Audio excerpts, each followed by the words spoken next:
All right, for today's explainer, we're going to put on our detective hats. We're going to learn how to read between the lines, or in this case, between the data. Okay, so let's just jump right in with a classic scenario, right? Imagine you see this headline, student test scores are up, and hey, a new teaching method was just introduced. So, is it a success? I mean, it seems pretty obvious, doesn't it? But, maybe not so fast. See, here's the thing. The numbers, the data, they only tell us what happened. Scores went up, period. That's a fact. But the really important part of the story, the bit that actually helps us make better decisions, that's the why. And the raw data, it just doesn't give us that on its own. So, to get to that why, researchers, and honestly all of us, really, we need a kind of secret weapon, a way to unlock the story that's hiding behind all those numbers. And that weapon has a name: inference. Put simply, it's just the process of drawing conclusions that go a step beyond the immediate data. It's that logical leap you make from just seeing something to actually understanding it. Now, inference isn't just one single thing. It's way more like a toolkit, with different tools for different jobs. So today, we're going to open up that toolkit and look at 6 of the most essential tools that researchers use to make sense of the world. Okay, let's open it up. First tool out of the box, descriptive inference. I want you to think of this one as the researcher's magnifying glass. Its job is super simple but absolutely crucial. It just answers the question, what is happening right here? It's all about summarizing and describing the patterns you can see right in front of your face.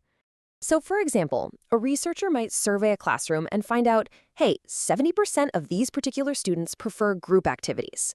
That's a perfect descriptive inference. It's not trying to make some huge claim about all students everywhere. Nope, it just gives us a really clear, accurate snapshot of this specific group.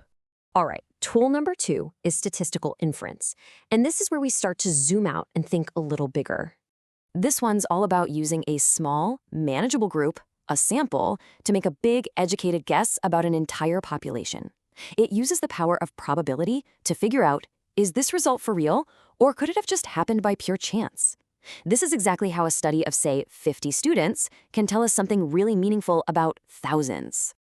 Okay, now for the one everybody loves to talk about, but it's also the trickiest one to handle: causal inference. This is the big one, the search for the smoking gun. It's not enough to just see that 2 things happened around the same time. This is about proving that A actually caused B. So back to our example, did the new teaching method really cause the scores to rise? Proving that? Man, that takes some seriously careful research. Yeah, check this out. This illustrates the challenge perfectly. Let's say students who use some digital tools got higher vocabulary scores. But was it the tools themselves? See, a good causal inference has to rule out all the other possibilities. Like, what if those students were just more motivated to begin with? You gotta check for that. All right, let's switch gears a little bit. Tool number 4 is called inductive inference. And this one is a real cornerstone of qualitative research. The non-numerical stuff. Think of it as a bottom-up approach. A researcher might just be observing a class and notice again and again that students seem way more confident when they're working in pairs. So from all those specific repeated observations, they can then build up to a broader theory. Maybe pair work as a method actually enhances confidence. You're building the theory from the ground up. Next up, our 5th tool, and this one is all about getting at the meaning behind things. It's interpretive inference. This is really about listening to what people say and then understanding what they actually mean. So when a student says, I am afraid of speaking because I might make mistakes, the researcher can infer the underlying feeling here. This student is experiencing language anxiety. It's literally the art of reading between the lines to understand the human side of things. And that brings us to our final tool, number 6. This one asks a really important question. How far can our conclusions travel? This is generalization inference.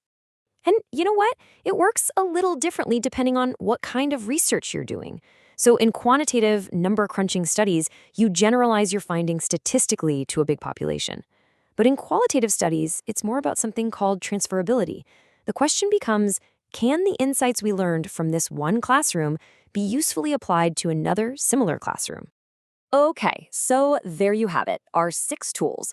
But let's ask the big so what question. why does any of this matter? How do these fancy-sounding inferences actually change anything in the real world, like inside a classroom?